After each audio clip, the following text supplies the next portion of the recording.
Welcome, seekers of truth, wanderers of the night, and those who crave the forgotten stories buried beneath the world's most powerful civilizations. Tonight, we open the gates to a chapter of history carved in obsidian blades, whispered through frozen mountain tops, and preserved in the thin, breathless air of the Andes. Tonight, we journey into a world where empire was not just enforced by armies or laws, but by rituals so sacred, so chilling, that they were believed to keep the universe itself alive. Take a deep breath, because the Inca Empire once believed your breath belonged to the gods. And in their world, the sun did not rise because of nature. No. It rose because boys and girls, chosen in purity, gave their blood to feed it. Welcome to the story of the blood that kept the heavens burning and the rituals that built an empire rising from stone, cloud, and sacrifice. High in the Andes, where the air thins and your heartbeat becomes a drum inside your skull, the Inca civilization thrived on mountaintops that touched the edge of the heavens. Their empire, Tawantinsuyu, was not just a political project. It was a cosmic machine, and every living being was a cog designed to serve the sun, Inti, the life-giver.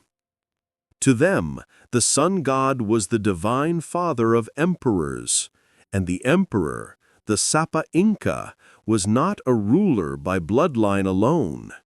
He was a living ritual, a sacred vessel through which divine order flowed. Without ritual, his authority meant nothing. Without ritual, cosmic balance would collapse. Without ritual, the sun itself could flicker and die. And so the empire built its power on ceremonies designed to maintain the fragile harmony between earth, man, and sky. Some rituals brought rain. Some restored fertility to soil. Some forged alliances between provinces. But some rituals were darker, deeper, older, whispered in isolation atop peaks over 20,000 feet tall. These rituals required silence, stillness, purity, and human life. Their names were chosen long before they took their last breath. The ritual was called Capacocha, a ceremony so sacred that even speaking of it casually was forbidden. The chosen ones were children between 6 and 16, beautiful, unblemished, physically perfect. They were often the sons and daughters of nobles or local leaders, not criminals or prisoners. To the Inca, purity mattered more than guilt. Blood, untainted by sin or suffering, was the only offering worthy of feeding the sun. From a young age, villagers whispered about the day a messenger, fleet-footed, silent, carrying an order wrapped in woven cloth, would arrive at their home. Inside would be a summons. Your child has been chosen.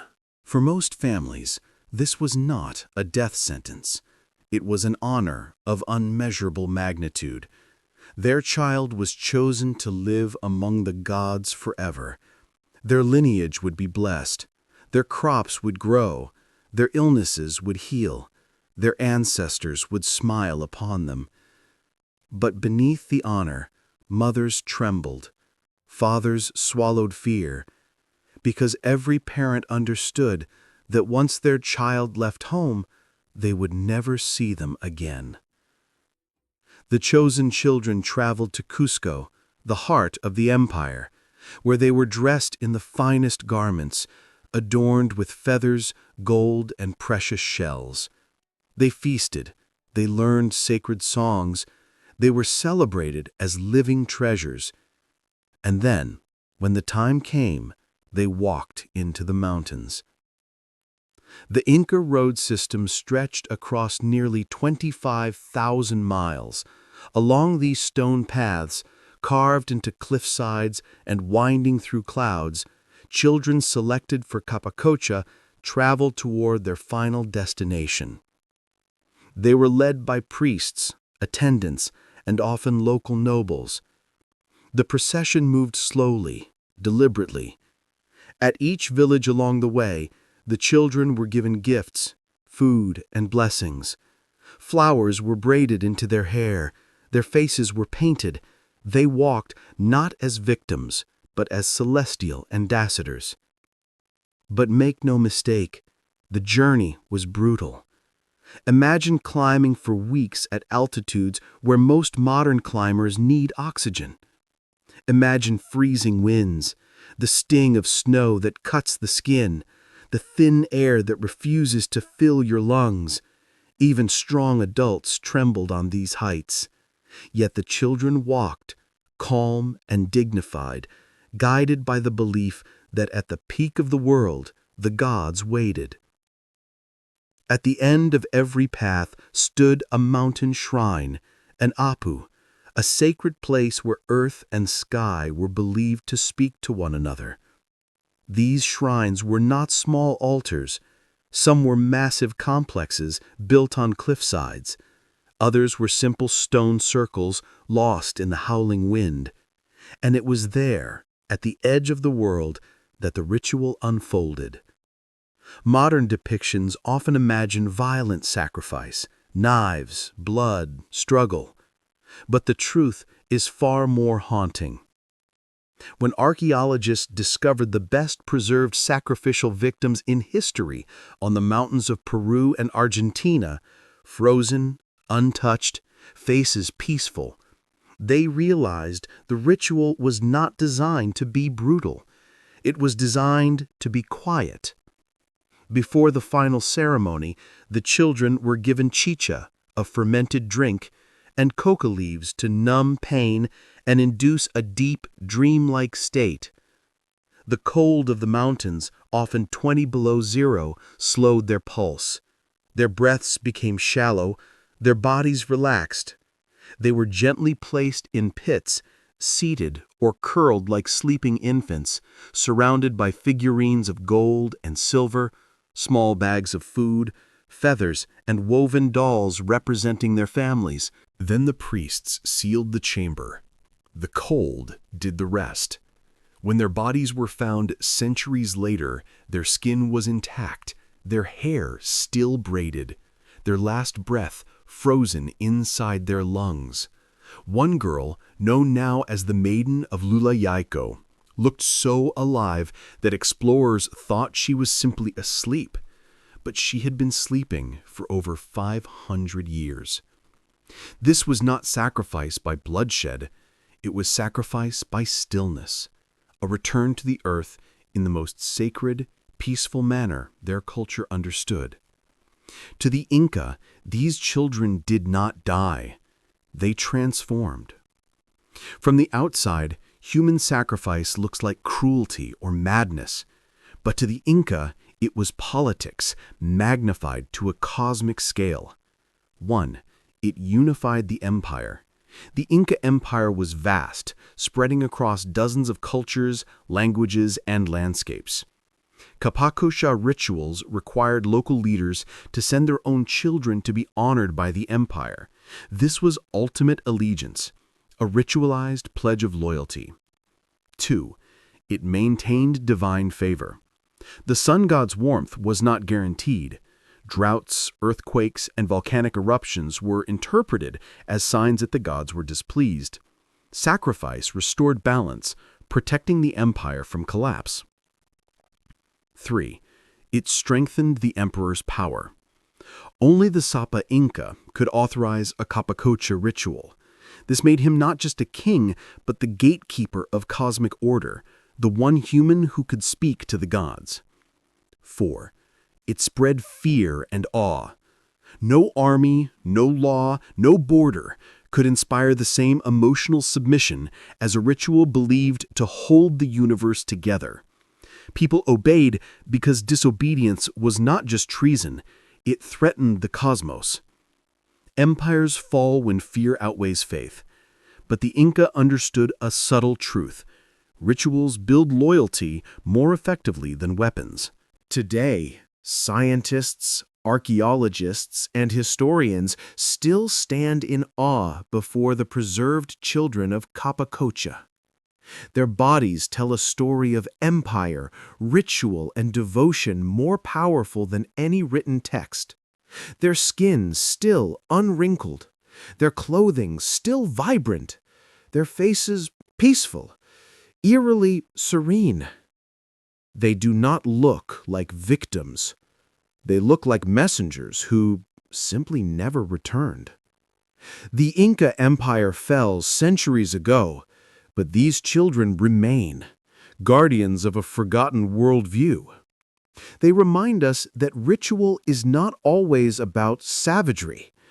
Sometimes it is about belief so deep, so absolute, that people willingly surrendered what they valued most to keep the world in balance. Their silence is not empty. It is a message across time, whispering through snow and stone.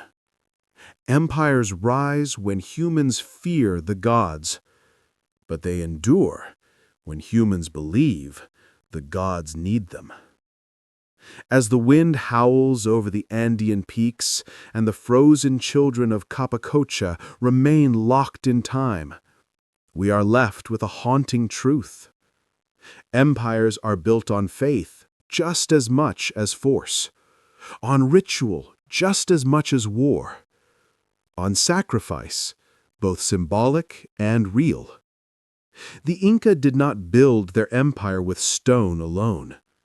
They built it with blood, belief, and sacred silence. And this was only the beginning. Welcome back, night traveler. Settle into the shadows once more. For tonight, we leave the icy altars of the Andes and descend into a world where the desert never sleeps, where the sun god sails across the sky in a golden boat, and where death is not an ending, but a carefully engineered passage into eternity. Tonight we walk beneath the silent gaze of pyramids, follow the priests into torchlit chambers, and witness the secret rites that made pharaohs divine. Because Egypt did not simply build monuments, it built a ritual machine so elaborate, so precise, that its power lasted for over 3,000 years.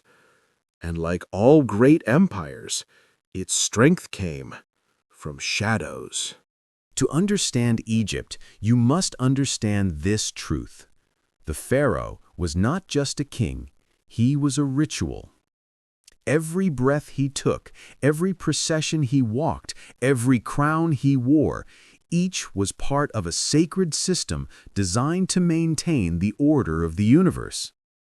In Egypt, chaos was always lurking. It was a serpent named Apep, an endless darkness waiting to swallow the sun. Ritual was the weapon that kept chaos imprisoned. The pharaoh was the one who held that weapon. And when a ruler died, Egypt did not mourn merely a person. It mourned the temporary missing cog in the sacred engine. The machinery had to be repaired, swiftly, flawlessly, ritually, or the world might crumble. This was the foundation of Egypt's power. Control over the afterlife, and with it, control over the living. When a pharaoh died, his body was rushed to the place of purification, a hidden embalming workshop.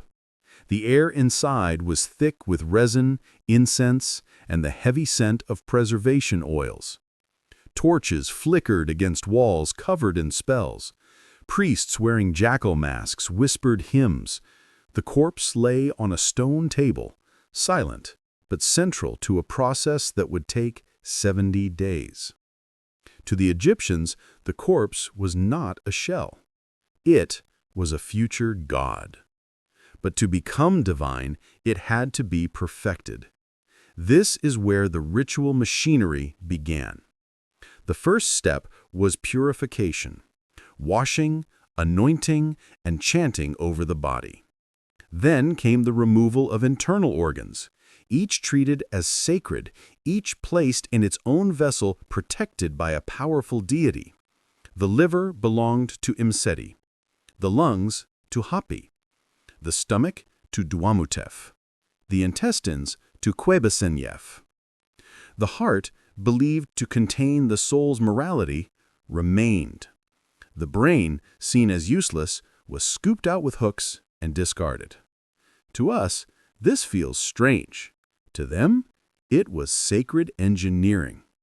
But the most significant part was not the cutting or the wrapping. It was the spell casting. Every motion by the priests had a corresponding chant, gesture, or invocation. Together, these formed a complex choreography meant to reconstruct the pharaoh not just physically, but magically. The ritual was not preserving a dead man. It was building a god.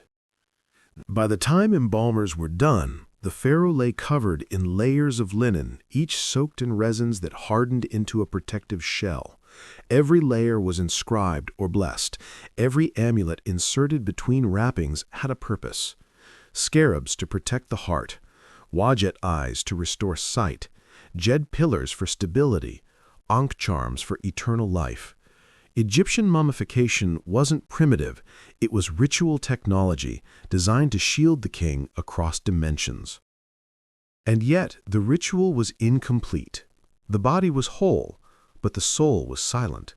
To awaken it, Egypt needed its most sacred ceremony. If Capacocha was the Inca's ultimate offering, then Egypt's equivalent, the opening of the mouth ceremony, was the rite on which the Egyptian cosmos depended. This ritual, performed with a special blade shaped like a fishtail, aimed to restore the senses to the mummified king. Without it, he could not breathe, eat, speak, or rule in the afterlife. In a dramatic midnight ceremony, priests approached the newly completed mummy. They touched the blade to its mouth, its eyes, its ears. May the king breathe again. May the king see again. May the king walk again. To the Egyptians, this was not symbolic. The ritual literally reactivated the soul inside the body. And thus, through blade, chant, incense, and prayer, the pharaoh became immortal. But even a god needs a home. Egypt's pyramids and tombs were not extravagant graves. They were ritual machines every bit as complex as the mummification process itself. Every corridor, every chamber, every symbol had a purpose. The pyramid shape channeled the sun's rays. The burial chamber acted as a womb of rebirth. The shafts aligned with stars important to the king's soul. The ceilings painted with constellations were maps to guide him. The walls carved spells served as weapons in the afterlife. A tomb was not a monument. It was a launch pad, and the ritual surrounding it performed a dual function. They ensured the pharaoh's safe journey through the afterlife. They reinforced the political power of the ruling dynasty. The people believed that if the king's rituals were performed correctly, the floodwaters of the Nile would rise, crops would flourish, and Egypt would remain invincible. This belief system, this ritual devotion, was the foundation on which the empire stood. Power in Egypt was not divided between military and government. There was a third pillar, the priesthood. Imagine them. Silent men in snow-white linen, shaved heads, wielding ritual knives, incense burners, scrolls of spells, and authority granted directly by the gods. They served as astronomers, doctors, magicians, archivists, political advisors, ritual engineers, and they controlled the greatest resource of all, the belief in eternity. Killed pharaohs could be replaced. Conquering armies rose and fell. But the rituals? The rituals stayed.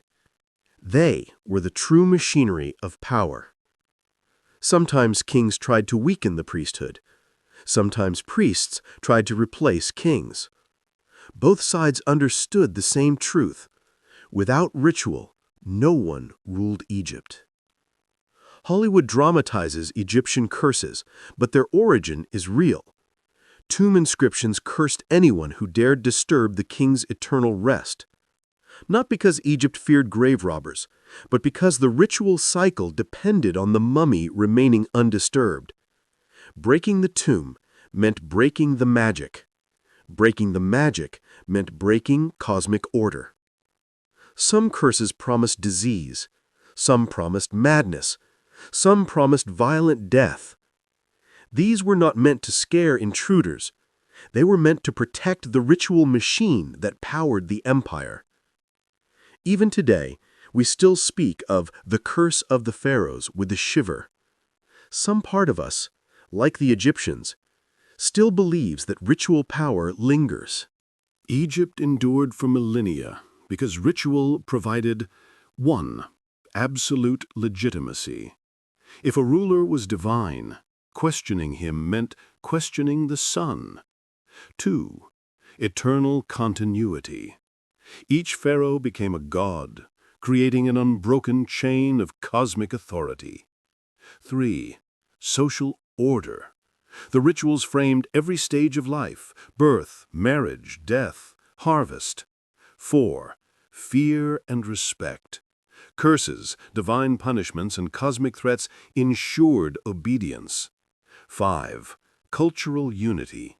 Dozens of tribes and regions became one under shared rituals. No empire in history matched Egypt's ritual perfection.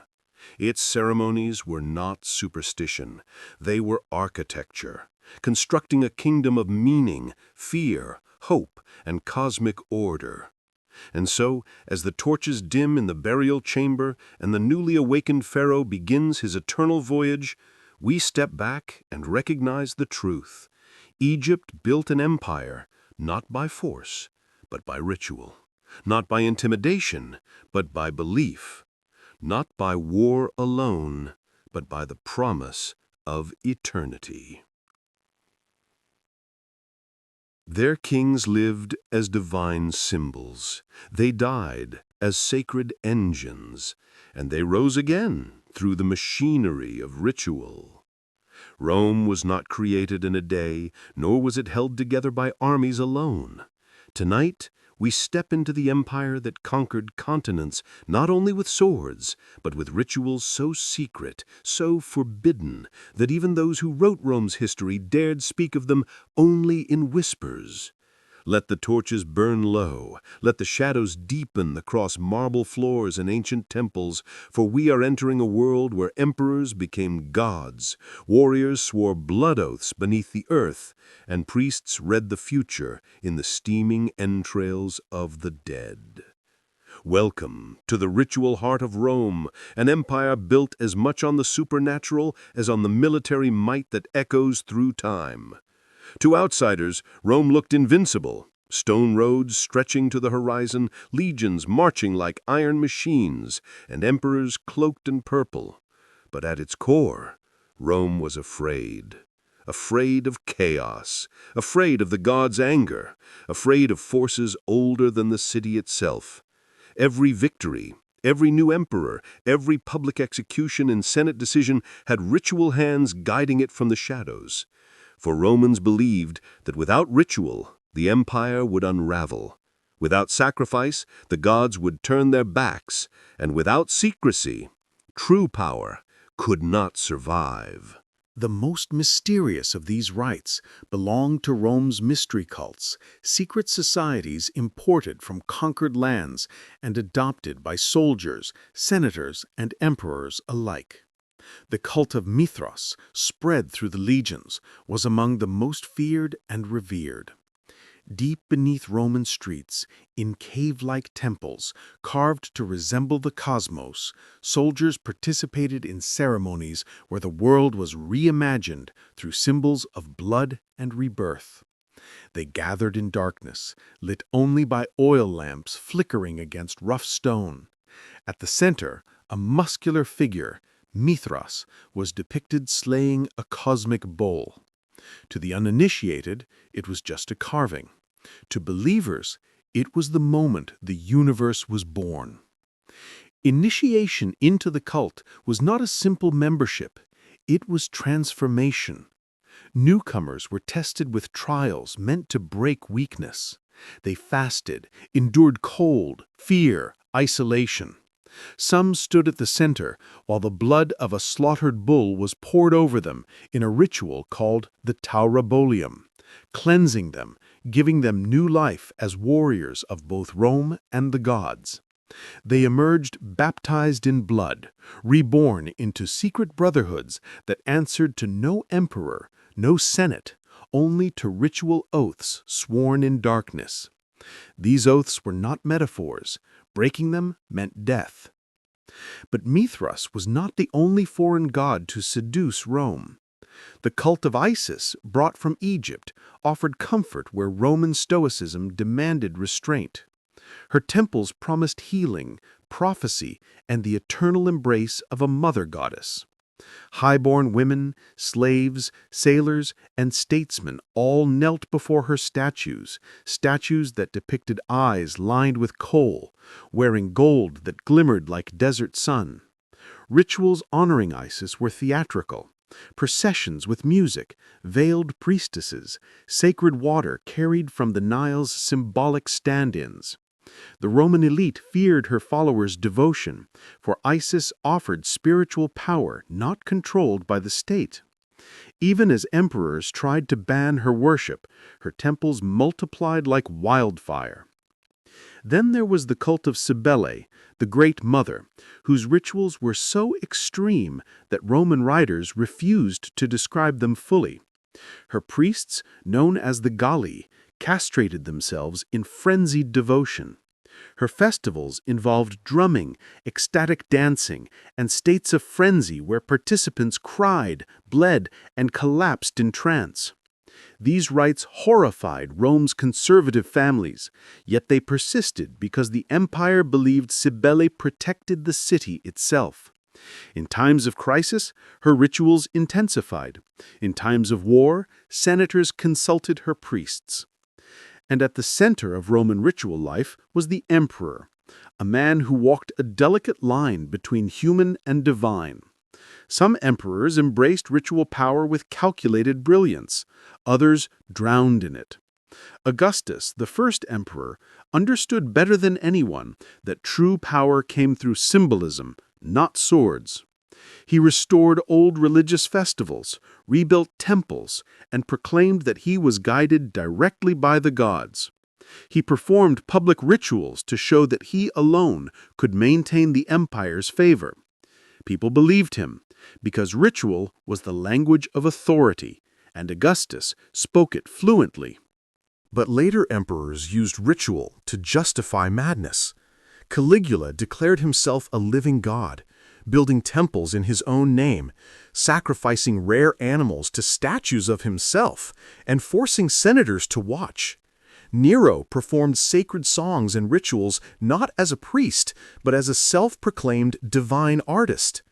Domitian filled his palace with astrologers and magicians, relying more on omens than on generals. Ritual became twisted, corrupted. Yet even in corruption, its power did not diminish. Rome was addicted to ceremony, to the idea that the gods watched every decision, every omen, every drop of sacrificial blood. One ritual in particular reveals the true darkness behind Rome's power: horoscopy, the reading of animal organs to foresee the future. Whenever Rome faced war, plague, or political upheaval, priests slaughtered a sacred animal and inspected its liver, looking for marks, discoloration, or missing lobes. A single blemish could halt a military campaign. Generals waited nervously as priests examined organs steaming in the morning air. To ignore a bad omen was to invite disaster. Even emperors bowed to the livers of animals. The empire was ruled by men, but guided by entrails. Even darker was the Roman belief that gladiator blood held healing power. Spectators sought the warmth of freshly spilled blood, hoping to cure epilepsy or absorb strength. Physicians recommended drinking it while still hot, believing it carried the vitality of a slain fighter. Ritual and medicine intertwined until violence itself became sacred. In this way, the arena was not only entertainment, it was a temple where Rome worshipped death. Politics, too, moved through ritual. After an emperor died, his body was burned on a grand pyre, while priests declared him a god. If the flames rose swiftly, it meant the heavens welcomed the new deity. If they struggled, whispers filled the crowd. A god reluctant to rise meant unrest, disorder, sometimes rebellion. The Senate could manipulate these rituals, granting or denying divinity to rulers based on political agenda. To be denied deification was the ultimate disgrace, erasing a ruler's legacy forever. And yet, for all its rituals, Rome's greatest fear was the same as that of the Inca and Egyptians, the fear of cosmic collapse, the fear that the gods would withdraw their favor. Each sacrifice, each secret oath, each reading of entrails, each blood-soaked ceremony was part of a desperate attempt to keep the empire from falling into darkness. But rituals that protect can also corrupt. Rome's obsession with omens fueled paranoia among its rulers. Emperors executed astrologers who predicted doom. Senators plotted in shadows, interpreting eclipses as divine calls to overthrow a tyrant. Generals rebelled when priests declared signs promising them victory. An empire built on ritual could be destabilized by ritual as easily as strengthened by it. And through it all, the people of Rome, ordinary citizens, lived in a world shaped by invisible forces. Fortune-tellers filled markets, household shrines glowed at dawn and dusk, soldiers marched into battle believing gods walked beside them. Ritual was everywhere, weaving through law, family, war, and death. Rome did not merely use ritual, it breathed ritual. In the end, it was not the sword that kept Rome alive for centuries. It was the belief that the gods watched, judged, and demanded obedience. The empire that conquered the world was itself conquered by superstition, bound by rituals older than the Republic, older than the city, older even than Rome's myths. And as the empire expanded, absorbing new cultures, new gods, new rites, it became a vast library of forgotten ceremonies, some hopeful, some terrifying, all powerful. Rome's greatness did not come from discipline alone, but from its willingness to bend reality through ritual, to command destiny through sacrifice, to rule not only with laws, but with fear of forces beyond mortal understanding. Now the torches dim once more, and the echoes of chanting fade beneath the vaulted ceilings of Rome's secret temples. Our journey continues, for next we step into a civilization even more feared for its ritual intensity, one where the sun demanded hearts still beating, where fire consumed the living, and where cosmic fear shaped an empire's every breath. The Aztec Empire was a world built on the edge of terror and transcendence, a place where life and death were woven together so tightly that one could not exist without the other. Tonight, as we cross the stone causeways of Tenochtitlan and enter the shadow of the Great Pyramid, we step into a civilization whose rituals were so intense, so elaborate, that European conquerors believed they had walked into the heart of darkness itself. But to the Aztecs, these rituals were not madness, they were cosmic necessity. Without them, the sun would die, the sky would collapse, and humanity would be swallowed by eternal night. Every beat of the sun, every breath of wind, every harvest, every victory, everything depended on the rituals we are about to witness. For the Aztecs, the universe was locked in a struggle between light and darkness. Their gods were warriors, forever battling in the heavens, and the greatest of these was Huitzilopochtli, the sun god. But he was not all-powerful. He was not eternal. To rise each morning, he needed strength, strength drawn from the warm blood and beating hearts of humans. This was not mere symbolism. To the Aztecs, blood was literally the fuel of the cosmos, the spark that kept creation alive. And so, in their view, human sacrifice was not cruelty. It was the highest form of devotion, a sacred duty performed not just for gods, but for the survival of the world. Step closer now, up the stone steps stained dark by centuries of offerings. Imagine the drums pounding like thunder. Imagine the scent of burning copal resin rising to the heavens. Imagine thousands gathered in the plaza below, waiting in reverent silence for the moment when the god would be fed.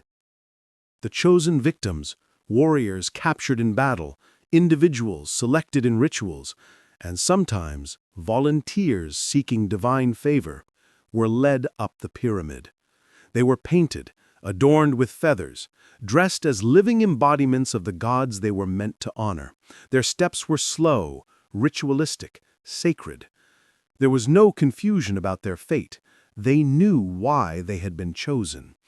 And many believed their sacrifice would bring them honor in the afterlife, elevating them beyond the reach of ordinary men. At the summit, beneath the blazing sun, the priest awaited. His body was painted blue, his hair matted with dried blood from previous ceremonies. In his hands, an obsidian blade. Not metal, obsidian, sharper than steel, capable of slicing with surgical precision.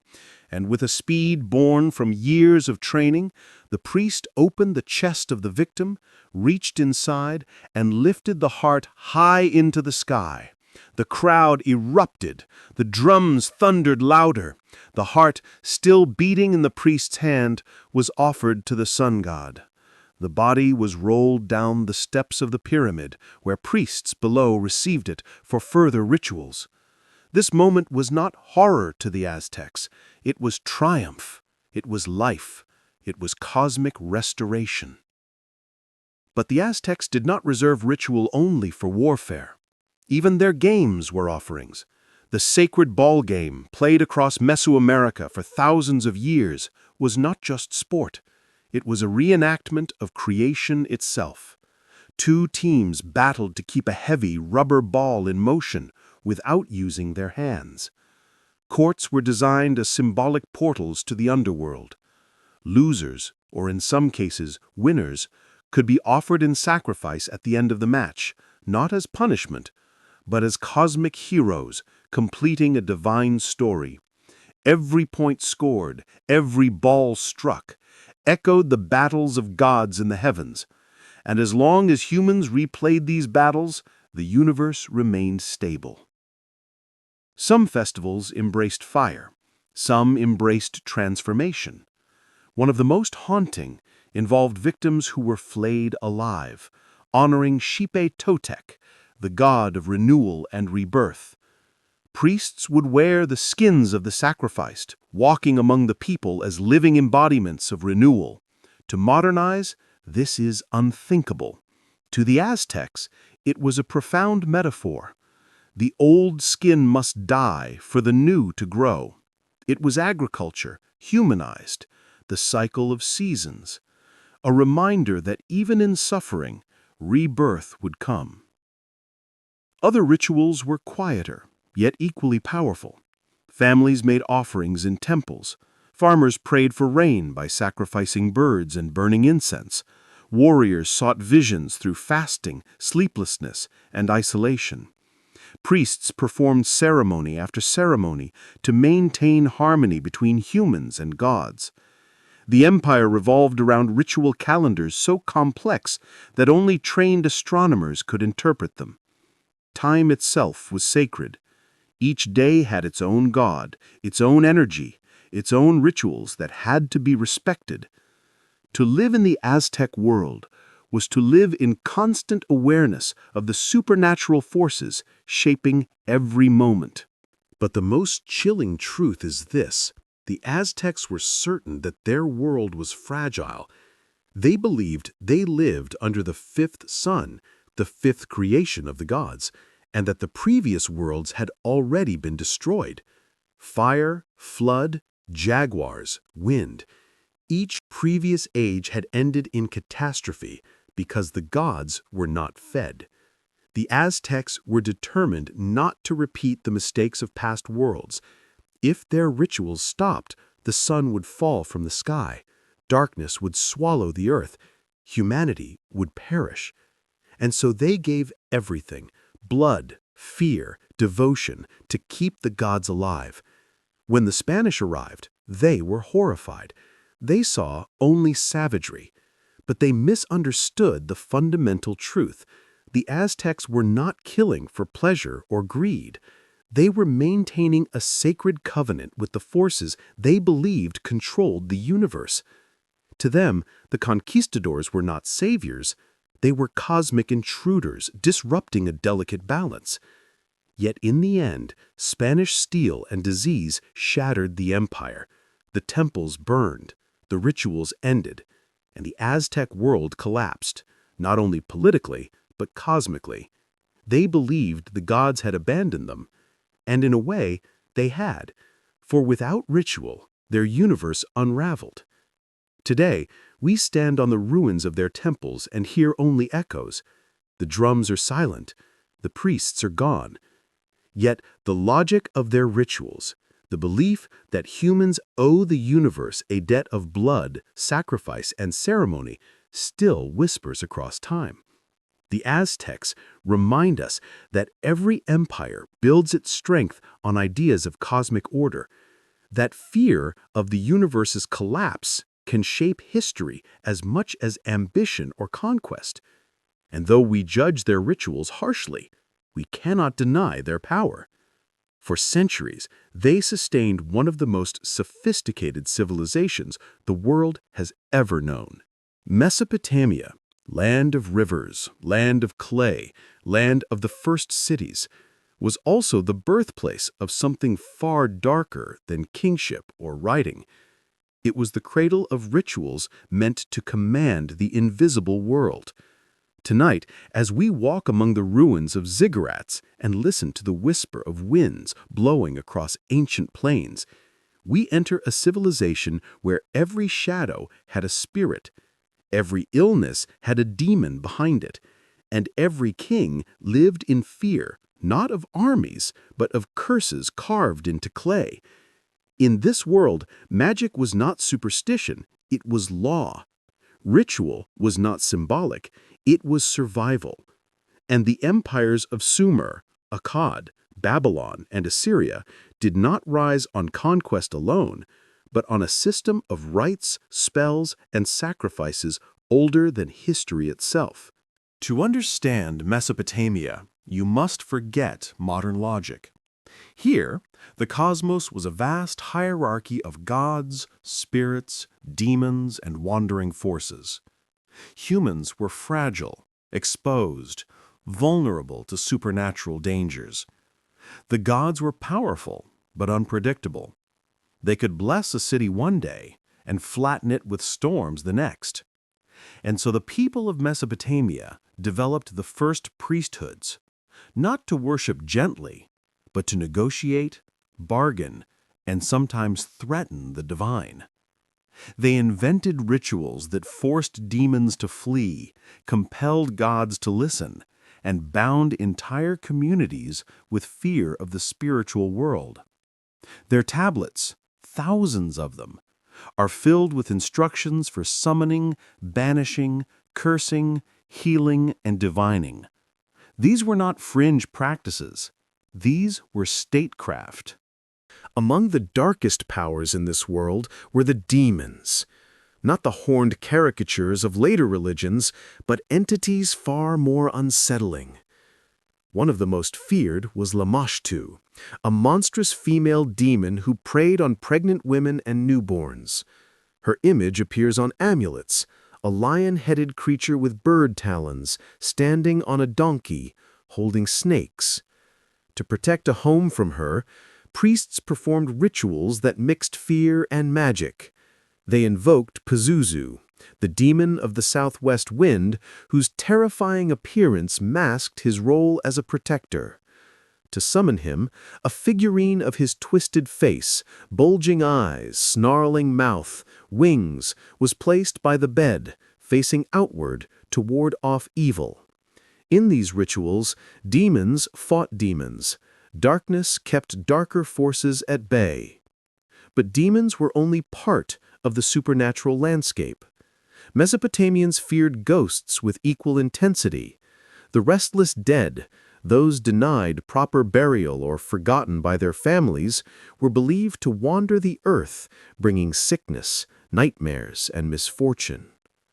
If someone fell ill without obvious cause, priests assumed it was the work of a ghost. Rituals to banish these spirits were meticulous.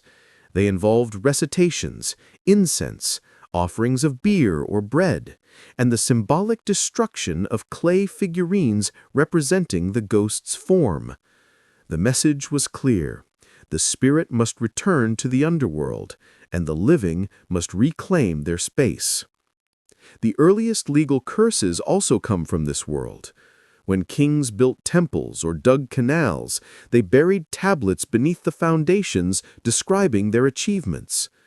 But these tablets were guarded by curses intended to terrify anyone who might destroy or alter the work. Some curses promised blindness. Others invoked the wrath of specific gods.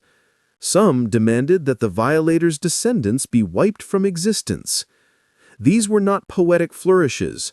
They were believed to activate supernatural consequences. Even kings feared breaking these ancient protections. Power did not make one immune to ritual. In fact, the higher a man climbed, the more vulnerable he became to curses seeking to drag him down. Ritual also controlled political order. Mesopotamian kings ruled not because they were strong, but because they were ritually approved by the gods. Every decision required divine consultation. Priests read the patterns of oil poured onto water. They examined the shape of smoke rising from incense. But the most important form of divination, one so feared and respected that it shaped empires, was extisope, the reading of animal organs. When a king faced war, famine, or rebellion, priests sacrificed a sheep and inspected its liver with almost surgical precision. The liver's markings, holes, and unusual shapes were interpreted as messages from the gods. A wrong omen could halt a military campaign, change the heir to the throne, or force a king into exile. The fate of nations rested in the hands of priests staring at livers in torchlight. Some rituals were protective, others were aggressive. Mesopotamians invented one of the earliest forms of curse tablets, thin pieces of clay inscribed with spells meant to harm enemies. They detailed illnesses to inflict, fortunes to reverse, or nightmares to send. Some were buried under doorways to torment a rival's household. Others were placed in rivers to let the spirits carry the curse downstream. The idea was simple. As water flowed, so would misfortune. These tablets were not primitive graffiti. They were deliberate weapons in political and personal battles. The temples, rising like mountains amid flat plains, were the center of all ritual power. Ziggurats were not simply places of worship, they were cosmic staircases connecting earth and sky. The gods resided at the summit, and the priests who ascended carried offerings, chants, and petitions. Inside, courts of priests worked like bureaucrats of the supernatural world. They managed food offerings, purified sacred objects, read omens, wrote spells, and served as healers, judges, and administrators. Their rituals shaped every aspect of daily life, from childbirth to farming, from trade to war. And because of this, priests often rivaled kings in influence. A king could build walls and command armies, but he could not make the rains fall. For that, he needed ritual, and ritual belonged to the priests. Yet rituals were not always triumphant. Many were born out of fear, desperation, and chaos. The ritual of the substitute king is one of the most unsettling. When omens predicted danger for the king, an eclipse, a comet, a strange pattern in the stars, priests sometimes appointed a temporary king to absorb the predicted disaster. A commoner or prisoner was placed on the throne, dressed in royal garments, fed like a monarch, and treated as a ruler. Meanwhile, the real king hid. After the omen passed, the substitute was executed, taking the cosmic punishment with him. It was a ritual of deception, sacrifice, and political cynicism, a grim insurance policy against the divine. Mesopotamian rituals also shaped the world's earliest myths of creation and destruction. In the Enuma Elish, the god Marduk slays the chaos dragon Tiamat, forming the world from her body. This myth wasn't just a story, it justified the Babylonian king's rule. Each new year, priests reenacted the creation myth in an elaborate festival. The king was humiliated, stripped of his crown, slapped by the high priest, and forced to swear he had governed justly. Only if the priest saw tears in the king's eyes, a sign of submission to cosmic law, was the ruler reinstated. A king who failed to cry risked losing his throne. The ritual was more powerful than royal authority. It reminded everyone, from nobles to peasants, that the king served the gods, not himself. The ritual was the empire. The empire was the ritual. Death itself was regulated by magic. Funerary rites ensured the soul crossed safely into the underworld. Families poured water for the dead, fed them symbolic meals, and recited prayers to keep them from returning as restless spirits. Without proper rituals, the dead clung to the living with claws of illness and sorrow. And so houses kept altars, offerings, and clay figures to maintain order between worlds. As we stand in the silent ruins of Mesopotamia, stones scattered, walls crumbling, temples collapsed, we might imagine the rituals have died. But their shadows linger in the very structure of modern life. Courts still swear oaths. Contracts still contain warnings. People still fear curses, spiritual intrusion, and omens. The rituals of Mesopotamia were the blueprint for all later civilizations. They taught the world how to use fear, hope, and magic as instruments of power. And so, the first empires rose not from brute strength, but from rituals carved onto clay and whispered to the gods of wind, water, and darkness. These rites shaped kings, built cities, and held nations together long before iron or laws or armies took form. Mesopotamia reminds us that the earliest human civilizations were not rational machines. They were spiritual battlegrounds, where rituals were weapons, shields, and the very foundation of reality. China's ancient empires were not governed by swords, wealth, or armies alone. They were governed by ritual, intricate, disciplined, cosmic ritual. Tonight, we cross the threshold of time and step into a civilization where emperors ruled not merely because they held power, but because heaven itself allowed them to sit upon the throne. In this world, the rise and fall of dynasties were not accidents of history, they were signs, warnings, judgments. Every rebellion, every drought, every sudden eclipse was heaven speaking. And so the emperor's greatest duty was not war or politics, but ritual precision. One mistake, one failure, one deviation, and heaven would revoke its blessing. In China, ritual was the architecture of the universe. Every gesture, every bow, every offering was a piece of cosmic engineering. The belief system at the heart of imperial power was the mandate of heaven, a concept older than empires and stronger than armies. According to this mandate, heaven granted a ruler the right to govern. But heaven was not passive. It watched. It judged. It sent signs through storms, plagues, earthquakes, and the rise of heroes from the countryside.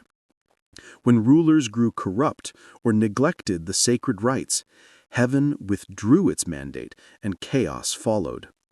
Dynasties fell not because they lost battles, but because they lost the ritual connection between emperor and cosmos.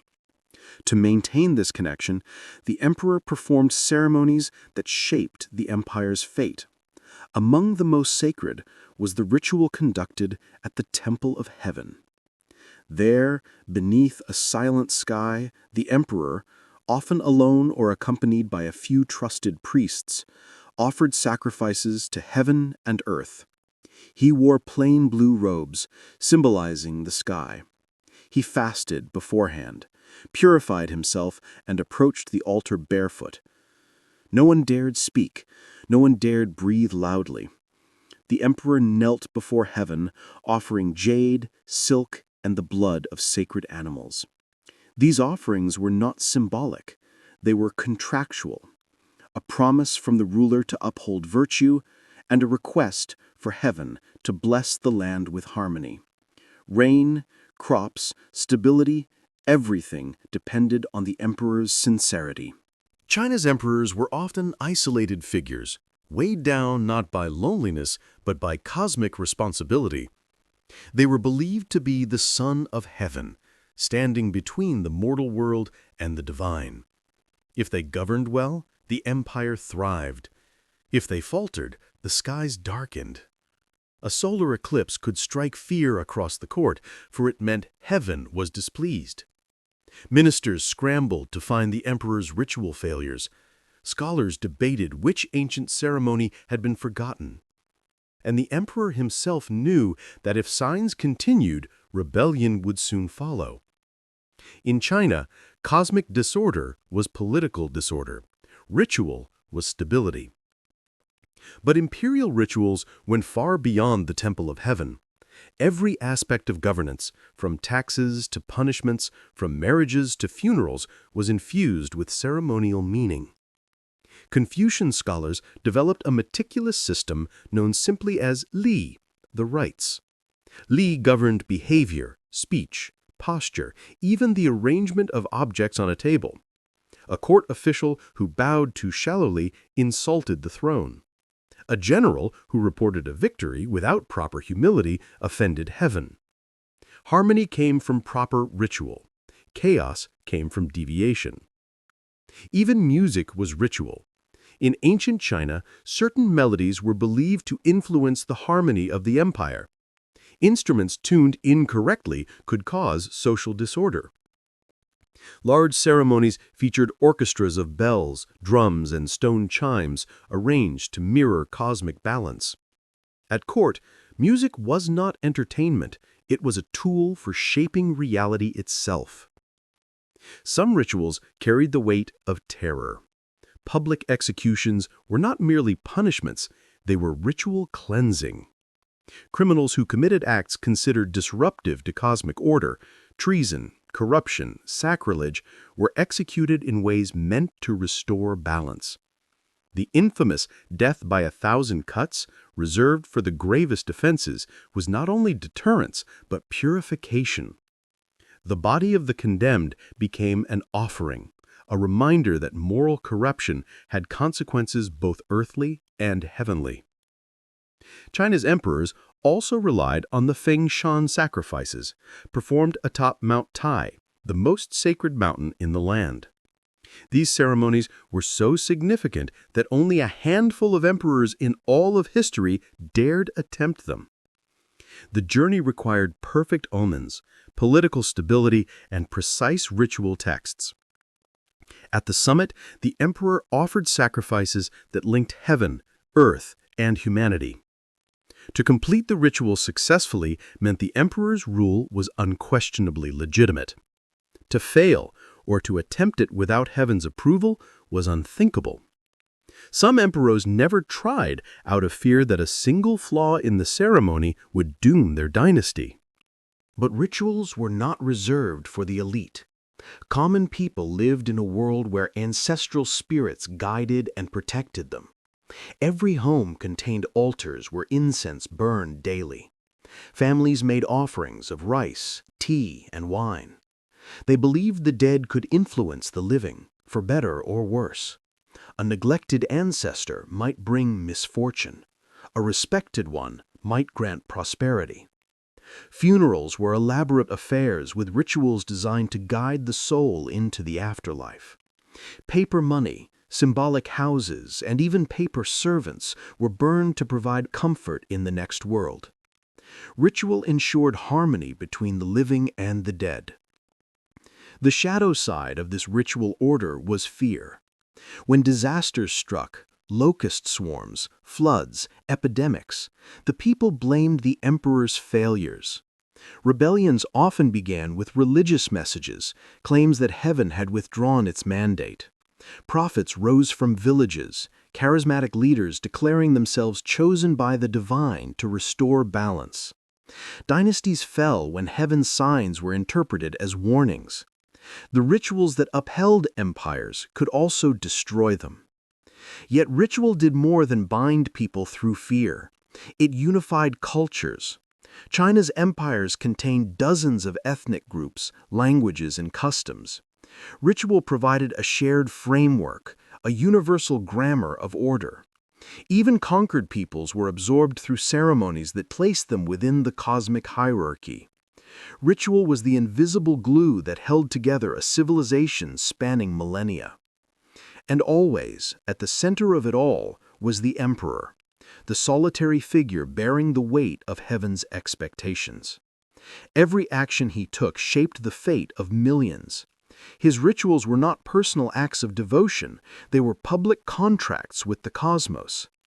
He was the axis between worlds, responsible for maintaining harmony in realms seen and unseen. As we leave the grand halls of the Forbidden City and step through the mists of ancient mountains, one truth becomes clear. China's empires were built not merely on conquest or innovation, but on ritual precision so intricate that life itself became a ceremony. The rise and fall of dynasties were marked not by battles alone, but by the flicker of incense, the fall of jade offerings, the whisper of prayers beneath the stars.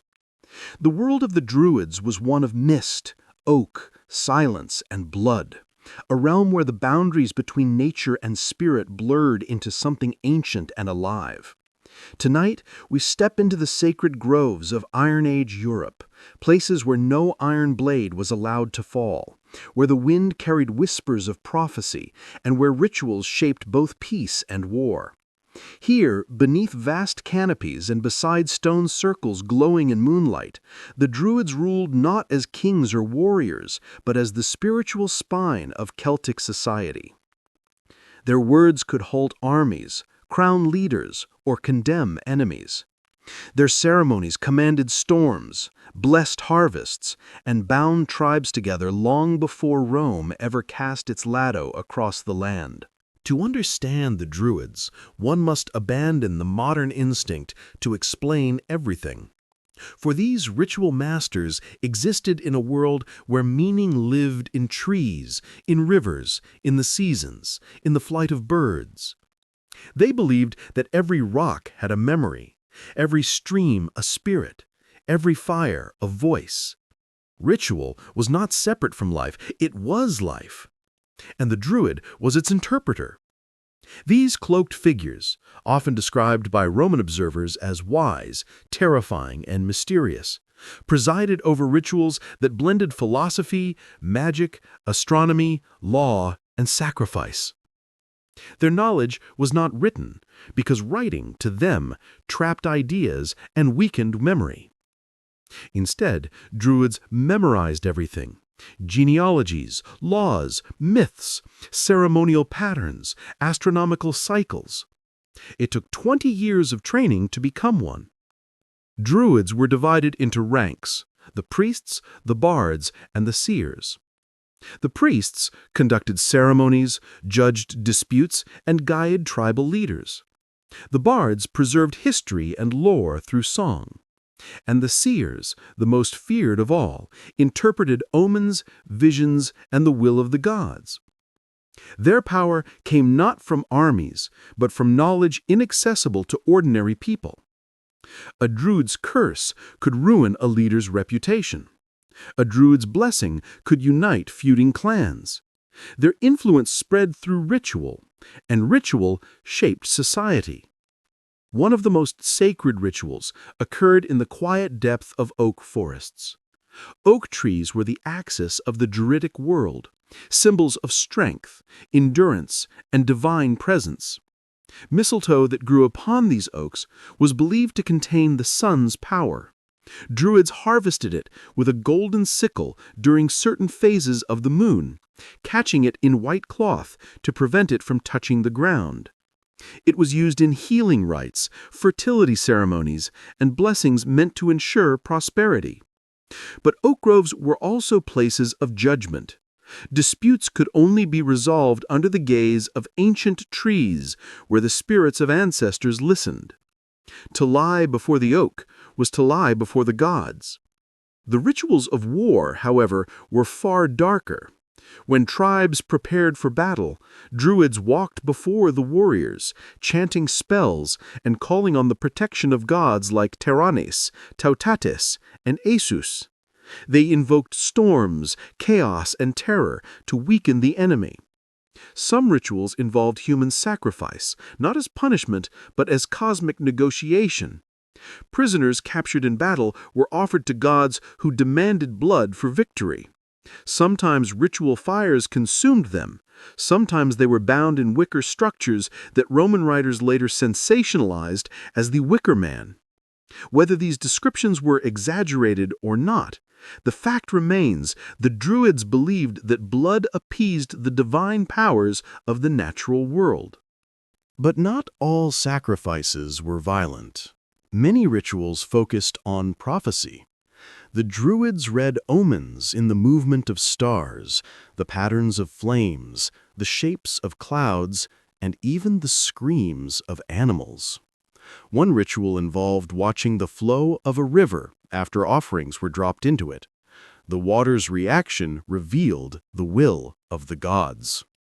Another ritual required laying on the cold earth, listening for whispers of future events. The Druids believed that the earth itself communicated with those who dared to listen. Their knowledge made them powerful, but their power made them enemies of Rome. When Julius Caesar invaded Gaul, he quickly recognized that the Druids were the heart of Celtic resistance. The tribes followed their guidance, united under their spiritual authority. Caesar wrote that the Druids controlled everything from war decisions to education. To break the tribes, Rome first had to break the Druids. But destroying a priesthood built on oral knowledge was nearly impossible. Druids melted into forests, held secret gatherings, and encouraged resistance through prophecy. Some predicted Rome's eventual fall. Others promised victory in the afterlife for those who died fighting foreign invaders. These prophecies fueled uprisings and prolonged wars. Rome feared the Druids for another reason.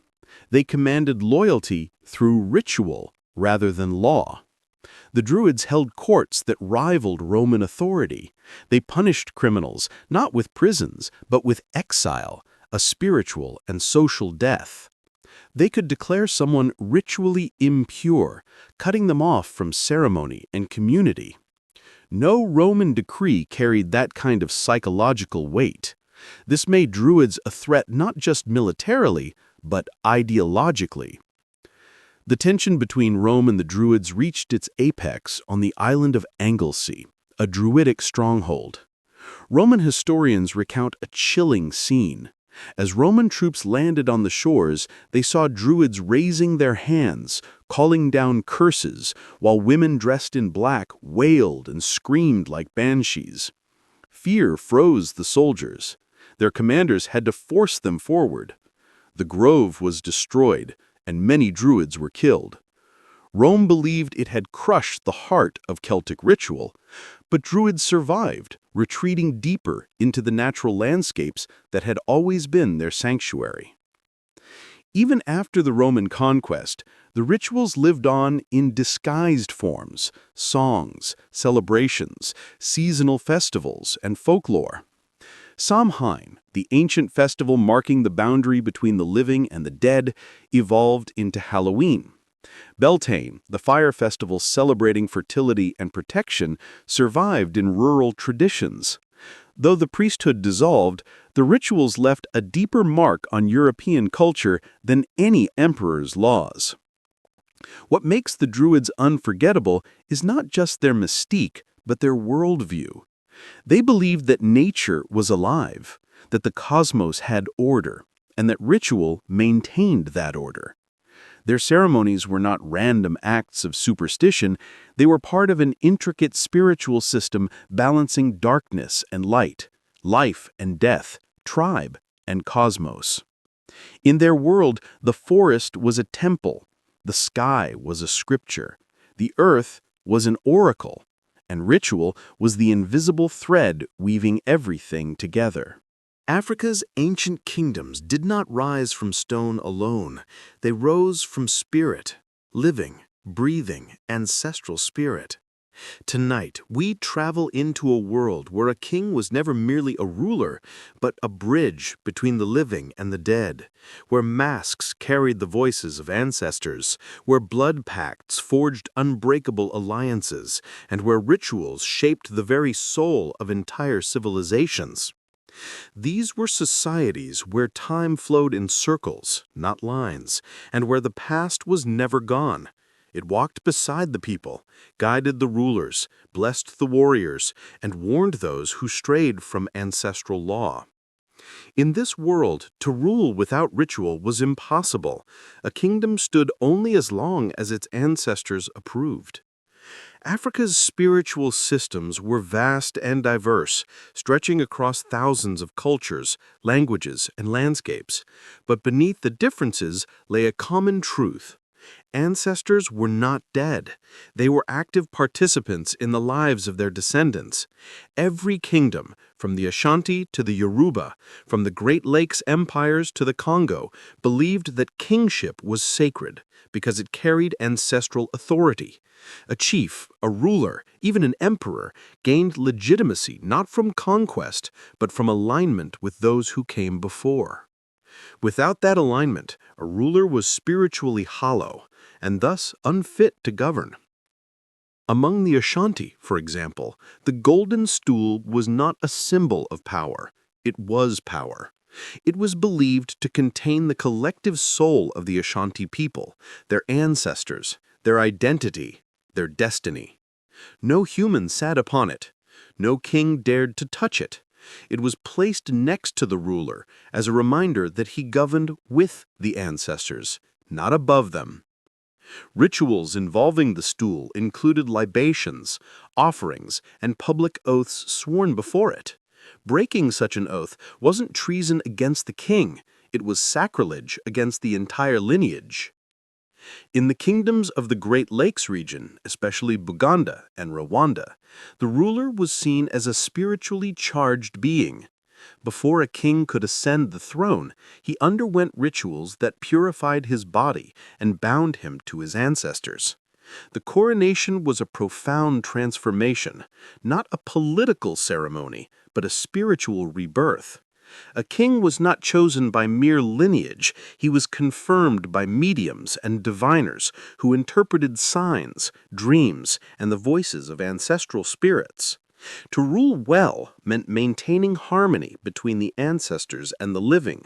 To rule poorly meant inviting famine, illness, or rebellion triggered by spiritual imbalance. Throughout Central and West Africa, ritual objects known as nkisi served as containers of spiritual force. These were figures made of wood, metal, or clay, often filled with sacred substances such as herbs, soil from graves, or relics connected to powerful ancestors. Some nkisi protected households, others punished criminals or guided warriors.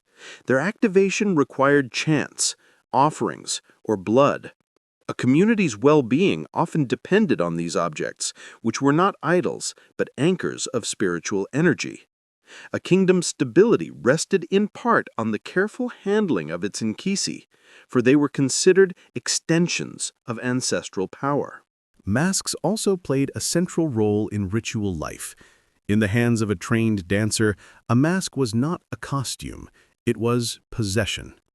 When a dancer wore the mask of a great ancestor, a warrior spirit, or a forest guardian, the belief was that the spirit entered the dancer's body. The dancer moved not as a human, but as the spirit itself. Entire villages gathered to witness these performances. They asked questions, sought blessings, and resolved disputes through the authority of the ancestral presence. These masked rituals upheld justice, ensured fertility, and protected communities from harm.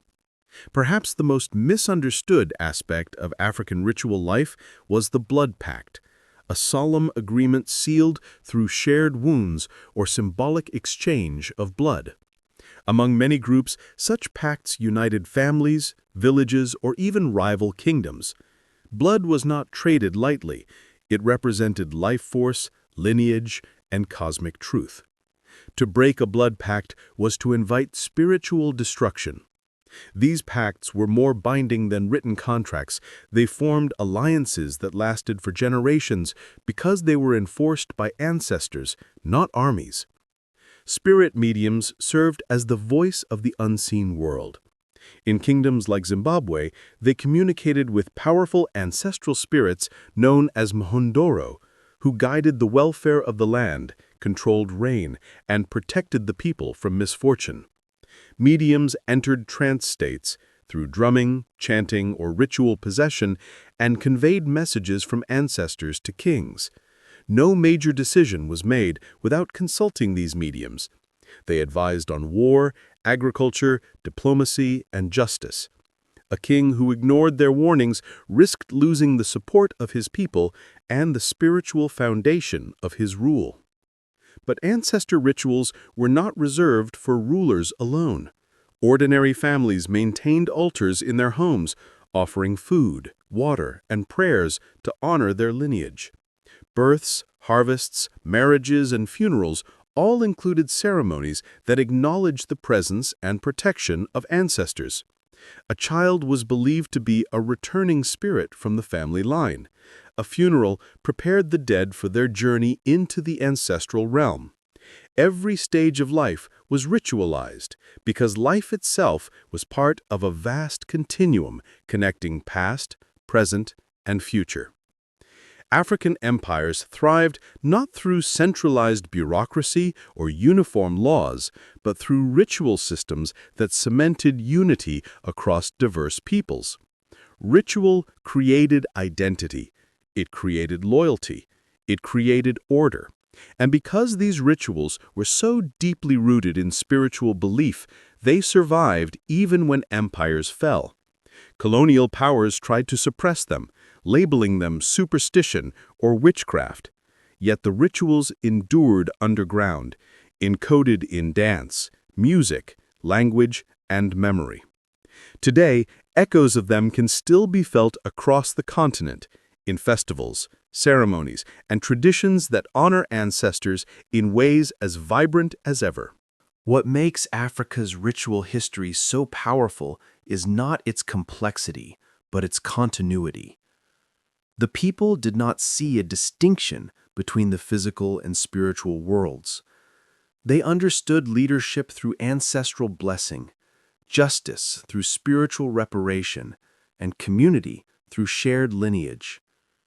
Ritual was not an escape from reality, it was a framework for living within it. The empires of Africa were built on these foundations: unity through ancestry, stability through ceremony, and power through spiritual legitimacy. As we leave the ancestral shrines and step away from the rhythmic heartbeat of drums echoing through the night, we are reminded that Africa's greatest strength was its ability to weave the living and the dead into a single tapestry. Ritual created nations older than written memory, and though these empires rose and fell, their spiritual systems still breathe in the lands they once ruled. Ancient India was a world built on fire. Literal fire, sacred fire, fire believed to carry prayers upward on smoke that bridged heaven and earth. Tonight, we enter a civilization whose rituals shaped kings, controlled destiny, and forged empires across thousands of years. Here in the lands of the Vedas, the Upanishads, and the great epics, ritual was not a religious option. It was the foundation of political power, spiritual legitimacy, and cosmic balance. Every kingdom, from the early Vedic tribes to the vast Mauryan and Gupta empires, rose on the strength of rituals that linked rulers to divine forces.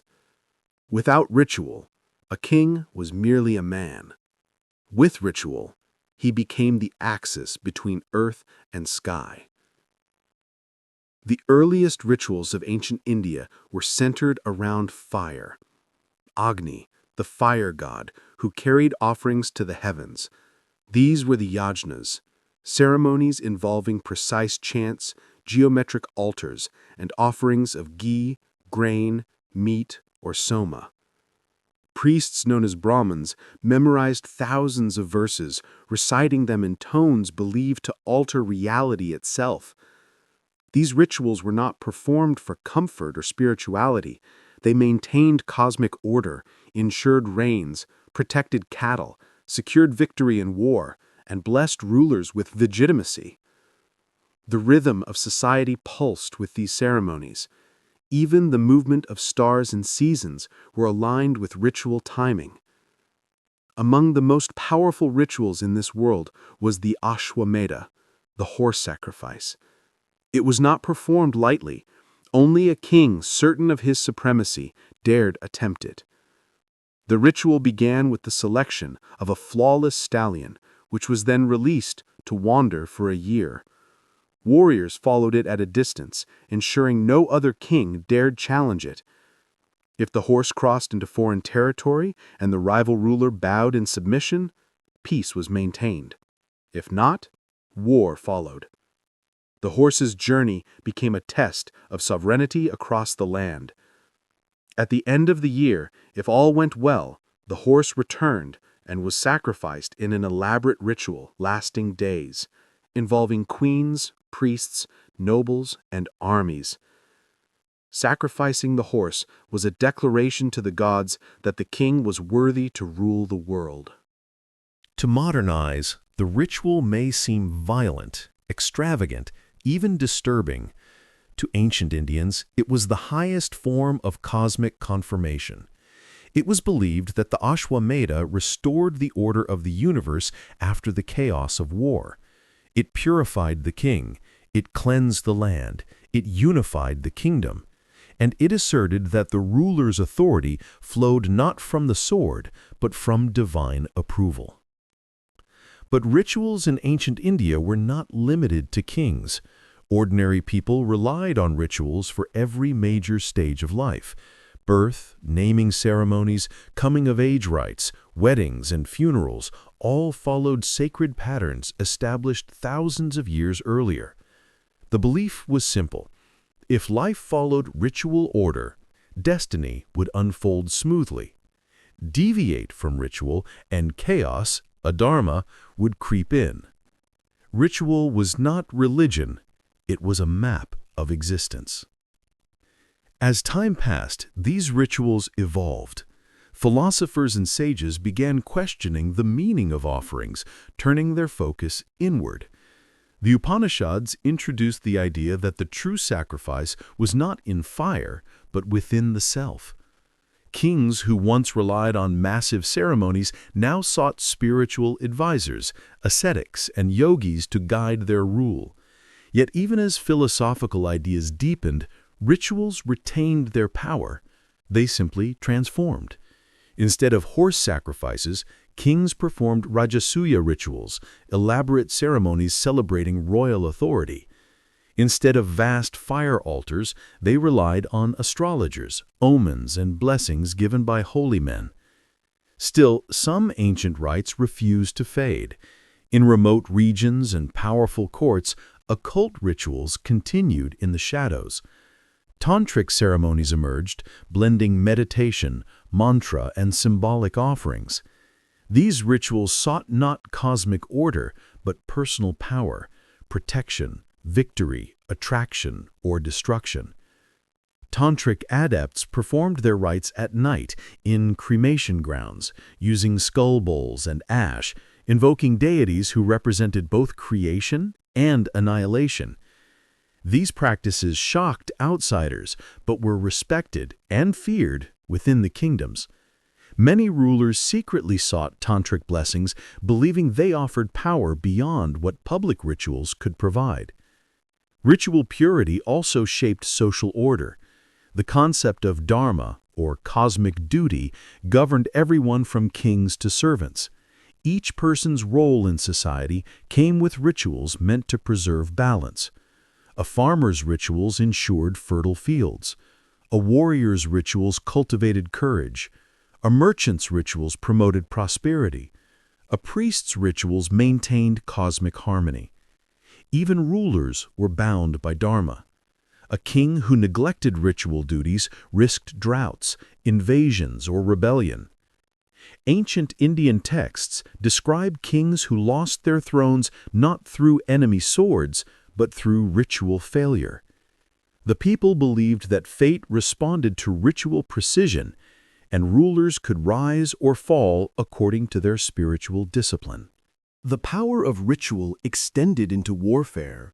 Before battle, soldiers sought blessings from the fire, from ancestors, from gods of war. Weapons were consecrated. Chariots were purified. Ritual chants were believed to protect soldiers from arrows and blades. In the great epic Mahabharata, the warrior Arjuna receives divine weapons not through skill alone, but through ritual devotion, meditation, and the favor of gods earned through spiritual discipline. In this world, the battlefield was a landscape of both physical and cosmic conflict. Ritual also shaped the afterlife. Funerary rites were precise, symbolic acts designed to guide the soul along its journey. Bodies were placed on pyres built from specific woods, and flames were believed to free the soul from earthly bonds. Priests recited mantras to help the deceased cross into the next realm. The ashes were carried to sacred rivers, releasing the soul into the cosmic cycle of rebirth. Without proper ritual, a soul risked becoming restless, wandering without direction. Families performed ceremonies for weeks or even months to ensure peace for the dead. As kingdoms rose and fell, Maurya, Gupta, Chola, Mughal, ritual remained the spine of Indian civilization. Even when political upheaval shattered borders, fire altars still burned. Temples continued their daily offerings. Villages performed seasonal festivals honoring local deities. The rituals adapted, absorbed new influences, merged with new ideas, yet never lost their power. For thousands of years, India's identity was shaped by ritual continuity. What makes ancient India's ritual history so striking is its scope. No civilization wove ritual so deeply into every aspect of life: politics, philosophy, family, war, agriculture, medicine. Ritual was the glue that held kingdoms together.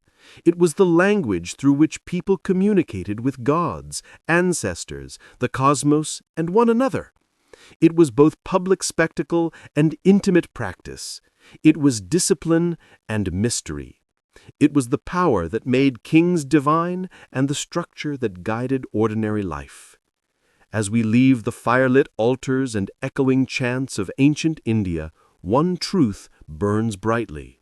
This civilization was built on rituals that sought not only to please the gods, but to understand the universe. And in so doing, they created empires bound not by weapons, but by cosmic law. The world of the ancient steppe was a world of wind, fire, and spirit. A vast, endless landscape where survival depended not on walls or cities, but on harmony with forces far older than any empire. Tonight, we step into the ritual heart of Siberia and Mongolia, lands where shamans danced between realities, where kings ruled through visions, and where warfare was guided not only by strategy, but by the whispers of ancestors carried on the night wind. Here, rituals were not performed in temples, they were performed under open skies, beside sacred mountains, around crackling fires that connected the living to the spirit world. In these empires, the unseen determined the fate of armies and rulers alike. To the peoples of Siberia and Mongolia, the world was alive. Everything breathed: water, rocks, mountains, thunder.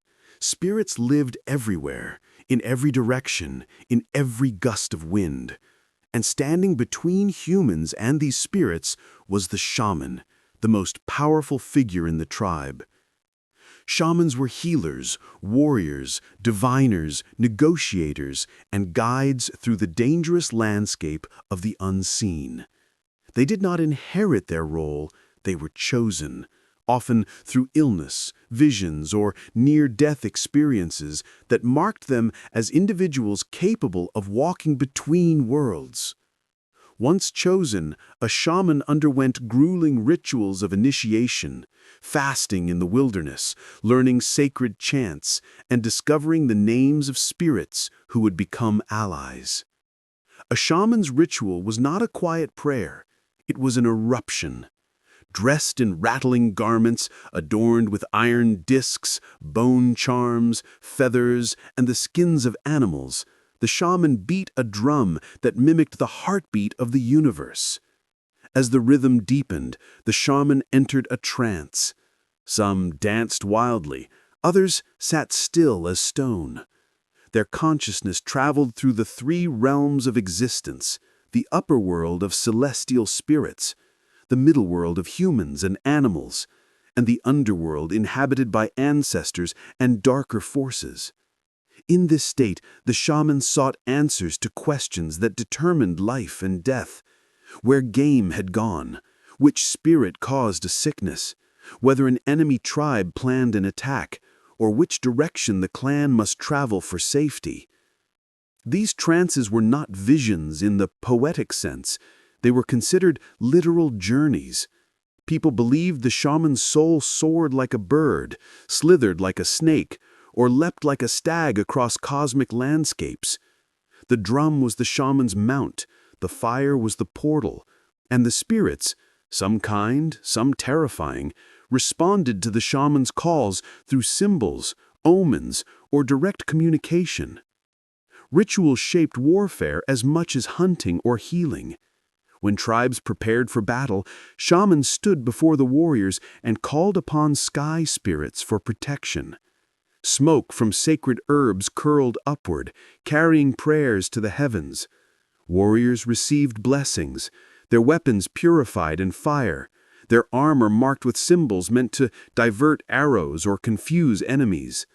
Before major conflicts, shamans climbed hills or entered forests alone to seek visions. Would blood spill? Would victory come? Should the tribe fight, flee, or negotiate. A single vision could prevent war or ignite it. Among the Mongols, shamanic ritual was central to the rise of the empire. Even the great Genghis Khan was shaped by the spiritual world. Before he united the clans, he sought omens, visions, and guidance from shamans who interpreted the will of Tengri, the eternal sky god. Tengri's favor meant destiny. Tengri's displeasure meant disaster. Genghis believed that his victories were signs that heaven had chosen him to rule all nations. He carried this belief into every battle, every campaign, every decision. His empire was not built on ambition alone. It was built on ritualized certainty that the sky itself had granted him authority. One of the most sacred places in Mongol spiritual life was Burkhan Khaldun, a mountain believed to be the center of the world, home to ancestral spirits and holy power. Genghis Khan visited this mountain often, offering sacrifices of milk, meat, and incense. He bowed toward the rising sun, raising his hands in devotion to heaven. These rituals were not symbolic, they were vows, oaths binding him to the sky god, to his ancestors, and to his destiny. Throughout his life, he credited his survival and success to Burkhan Khaldun's protection. After his death, legend holds that his burial place was kept secret and unmarked, hidden by ritual, guarded by nature, preserved by spirit. The Mongols also practiced Anda, the ritual of sworn brotherhood. Two men who formed an Anda bond were closer than blood relatives. They exchanged gifts, promises, and sometimes drops of blood mixed with fermented mare's milk. Once bound, betraying an Anda was a spiritual crime. Many great alliances in Mongol history were sealed this way, not through treaties, but through ritual vows, whispered beneath open skies. Across Siberia, different tribes practiced blood oaths as well, believing that shared blood connected souls in the afterlife. Warriors who fought side by side swore loyalty through ritual cuts on the wrist. Families formed alliances by mixing blood with earth or snow. These acts were not mere symbols of unity, they were magical guarantees. Breaking an oath invited misfortune or death delivered by ancestral spirits. Each clan also had animal totems: wolves, bears, eagles, ravens. These animals were not mascots. They were spiritual protectors. Before major hunts or wars, shamans wore masks or pelts symbolizing these spirits, calling upon their strength. Wolves granted cunning, eagles granted vision, bears granted endurance. Ritual dances reenacted the movement of the animal, forging a mystical bond. The belief was that these animals shared their power only if respected. Harm done to the totem animal brought spiritual disaster. The rituals of death were equally powerful. When a shaman died, their spirit did not simply pass into memory, it became a guide for future generations. Their drum, adorned with symbols of their spiritual journeys, was often destroyed or hidden to prevent their spirit from being trapped. Horses were sacrificed to carry the shaman's soul into the next world. Fires were lit for days, guiding the spirit upward. The death of a shaman was a cosmic event, marking a shift in the spiritual balance of the clan. Ordinary people, too, lived within this web of ritual. Before travel, hunters offered food to the spirits of rivers and forests. Travelers left coins or bits of cloth at sacred trees or springs. Childbirth involved rituals to protect the infant from wandering spirits. Marriage required blessings from both families' ancestors. Even simple daily acts, lighting a fire, drinking tea, entering a tent, were performed with ritual awareness. The world was full of eyes, full of voices, full of spirits, watching every action. These rituals created unity across vast distances. The steppe had no cities, no stone temples, no permanent boundaries. What held these societies together was not architecture or law, but ritual. Ritual created identity. Ritual created loyalty. Ritual created meaning in a landscape where life was harsh and unpredictable. And when empires rose, like the Mongols, they rose not through force alone, but through spiritual coherence rooted in ancient beliefs. As the wind sweeps across the grasslands and the stars burn cold above, we see the truth. The empires of Siberia and Mongolia were forged in partnership with the unseen world. Their rulers drew strength from sky gods, their warriors fought with spirits at their side, and their shamans shaped fate through journeys into realms beyond human sight. In medieval and early modern Europe, kings did not rule by swords alone. They ruled by mystery, by symbols, and by rituals that wrapped their bloodlines in divine legitimacy. Tonight, we enter a world where a crown was not just a crown, it was a spell. Where relics were not just boons, they were conduits of heavenly power. And where kings believed with absolute certainty that their right to rule flowed from God Himself, carried into their bodies through centuries of sacred ceremony. But beneath the incense, the chanting, and the glittering coronation robes lay something far darker. A system of ritualized power designed to control minds, justify oppression, and turn monarchy into a force beyond human challenge. To understand these rituals, imagine a Europe where the divine and the political were indistinguishable. Kings were seen not as chosen by people, but as chosen by heaven. Their blood was believed to carry spiritual essence, handed down through centuries of ancestors. Every birth in the royal house was shrouded in ceremony, ensuring that the baby's first breath was blessed by priests. The act of crowning a king was not a political event. It was a magical transformation. Once the sacred oils touched his skin, he was no longer merely human. He became a link between earth and heaven. The coronation itself was a ritual masterpiece. Medieval churches were designed to be echo chambers of awe. Massive stone vaults where candles flickered like stars and choirs performed hymns that seemed to melt time. The king entered dressed in simple garments, not yet regal. He knelt before the altar surrounded by relics. Fragments of the true cross, bones of saints, chalices said to have held holy blood. These objects were believed to carry divine power, and placing them around the king created a spiritual fortress. The most important part of the ceremony was the anointing, when sacred oil was applied to the king's head, chest, and hands. This was the moment of transformation. The king received authority not from nobles or armies, but from God. No mortal could challenge him without committing sacrilege. France took this concept to extraordinary levels. Their kings were believed to possess a holy ability, the power to heal the scrofula, a disease called the king's evil, simply by touching the afflicted.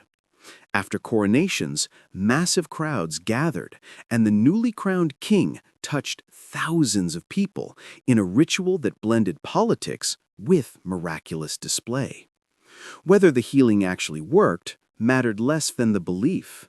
The ritual made the king appear divine, and divine authority was the strongest weapon a monarch could wield. But European ritual power did not end with coronations. Kings amassed collections of holy relics believed to protect their kingdoms.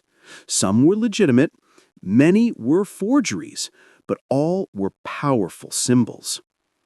The Hungarian kings guarded the Holy Crown, said to be sanctified by Pope Sylvester II himself.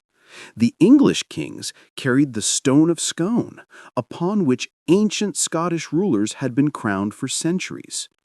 The Holy Roman emperors wore a crown studded with gemstones arranged in mystical patterns representing the universe. These objects were not simply treasures, they were instruments that legitimized rule. Without them, a king's claim was incomplete, fragile, vulnerable. Ritual even shaped war. Before battle, kings performed sacred rites, seeking divine approval for combat. Priests carried holy banners into the battlefield, objects believed to contain the essence of saints or the Virgin Mary. Soldiers marched behind them, chanting prayers, believing that as long as the banners remained standing, God fought on their side. When Joan of Arc appeared, claiming to hear divine voices, her presence ignited armies with ritual fervor. She carried no sword at first. Her banner was her weapon, and it changed the course of history. Bloodlines, too, were ritualized. Noble families meticulously recorded their ancestry, tracing it back to heroes, saints, or mythical figures. These genealogies were not mere pride, they were sacred narratives. A king whose bloodline was disrupted faced political instability. A king whose ancestry was questioned risked rebellion. Ritual kept these stories alive. Christenings, marriages, funerals, all were grand events designed to display divine favor and reinforce the legitimacy of the ruling house. Some kings embraced darker rituals. Medieval chronicles whisper of rulers consulting astrologers, necromancers, and forbidden texts when church rituals failed them. Court magicians cast protective spells. Alchemists prepared talismans infused with planetary power. Even powerful monarchs like Elizabeth I and Charles V secretly relied on astrologers to choose coronation dates, travel days, and battle strategies. These rituals existed in shadows, but they held enormous influence. When the stakes were cosmic, kings grasped at any advantage, holy or forbidden. Yet the greatest ritual of power was the doctrine of divine right. By proclaiming themselves chosen by God, kings insulated themselves from rebellion. They turned political loyalty into spiritual obligation. To question the king was to question heaven itself. Ritual enforced this idea at every turn. Priests preached it. Ceremonies reinforced it. Coronations sealed it. The people accepted it. Ritual created reality. And for centuries, that reality shaped Europe. Still, rituals that build can also destroy. When kings grew corrupt or incompetent, people looked for signs that heaven had withdrawn its favor. Famines, comets, eclipses, anything could be interpreted as evidence that a king had broken the sacred contract. This fueled uprisings, such as the English Civil War, where rebels argued that King Charles I had violated divine order. His execution shocked Europe, not just because a king had fallen, but because ritual had been reversed. The people declared that divine right could be revoked. It was a spiritual revolution. Even after monarchies weakened, the rituals endured. Modern coronations, such as those in Britain, still echo medieval ceremonies. Sacred oil, ancient relics, thrones older than nations, oaths sworn before God, all continue to shape the identity of royal families today. The kings and queens no longer wield absolute power, but the rituals still cast their spell. They remind the world of a time when rulers were believed to bridge the human and divine. As we step back from glittering crowns and dim cathedral halls, we see that European monarchy was never simply political. It was a ritual system designed to transform blood into authority, symbols into power, and human leaders into figures of divine destiny. Ritual gave them legitimacy. Ritual gave them fear. Ritual gave them dominion. Power did not disappear when ancient empires fell. It merely changed form. Ritual, dark, symbolic, psychological, did not die with pharaohs, druids, shamans, or kings. It adapted, found new hosts, and embedded itself in the systems that shape our world today. Tonight, we close our journey by stepping into a realm far more unsettling than any ancient empire, the modern age. not because today's rituals are bloodier or louder, but because they are hidden in plain sight. Wrapped in symbolism, ceremony, spectacle, and fear, the rituals that once built empires still shape nations, corporations, political movements, and collective belief. The ancient world is not gone. It simply learned to wear a suit. The first truth is this: humans never stopped needing ritual. Our ancestors carved fear and hope into mountains, forests, pyramids, or temples. We carve them into institutions, brands, political campaigns, and national ceremonies. The symbols changed, but the psychological machinery remains the same.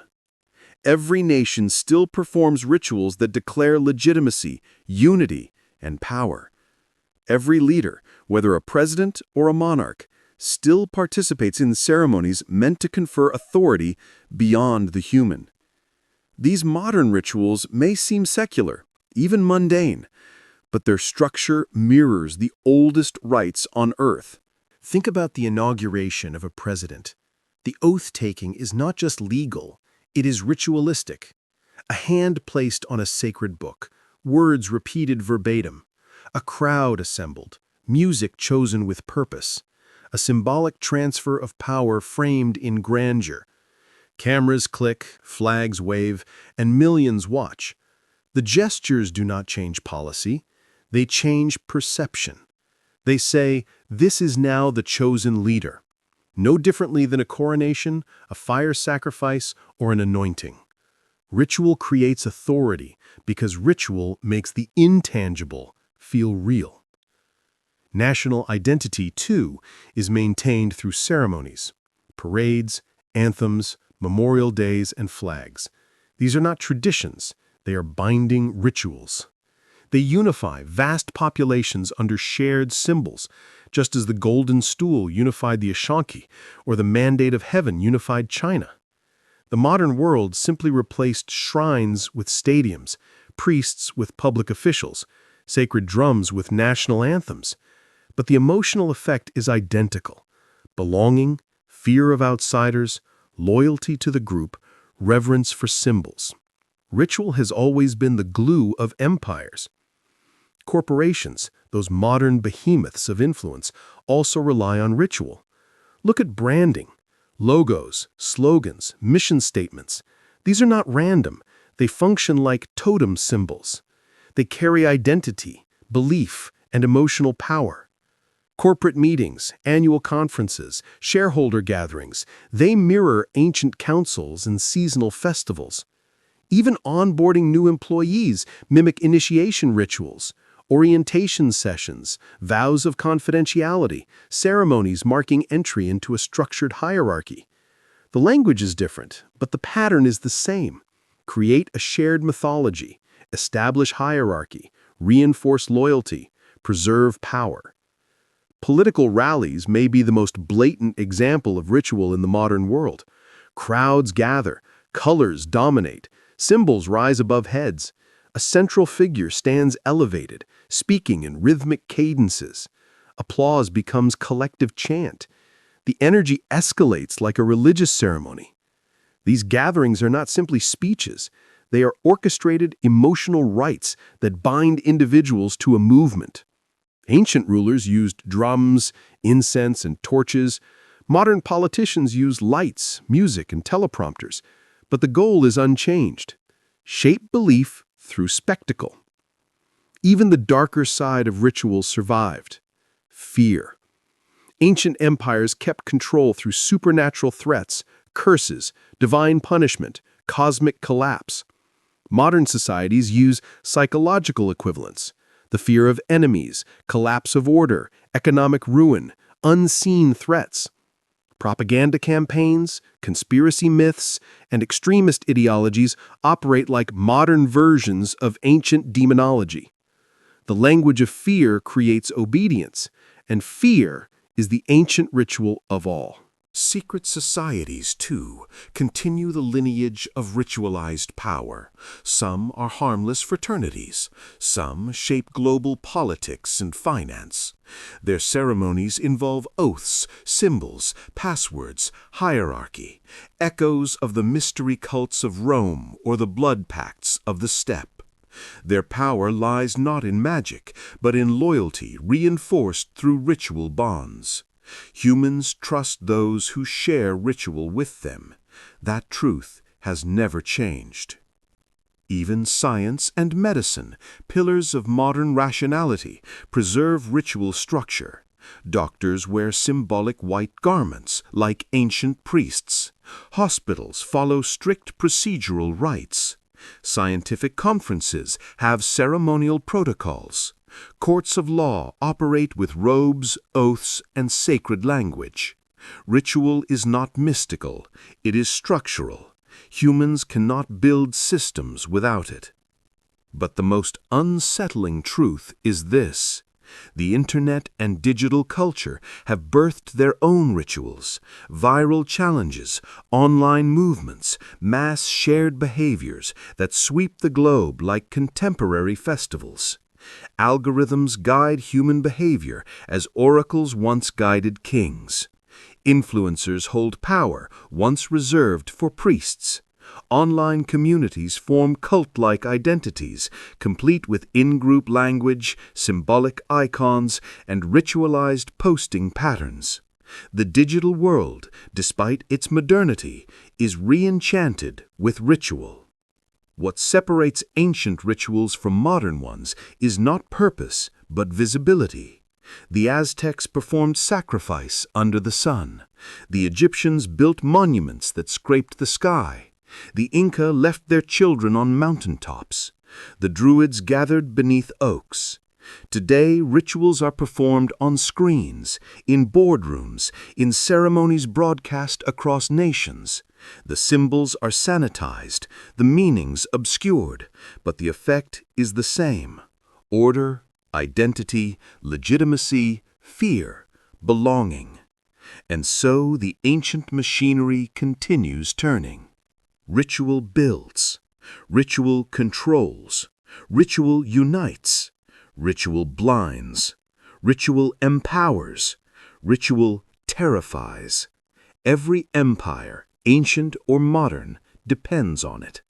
Because ritual speaks to the oldest part of the human mind, the part that remembers firelight in the dark, the beating of drums, the whisper of ancestors, the fear of cosmic disorder.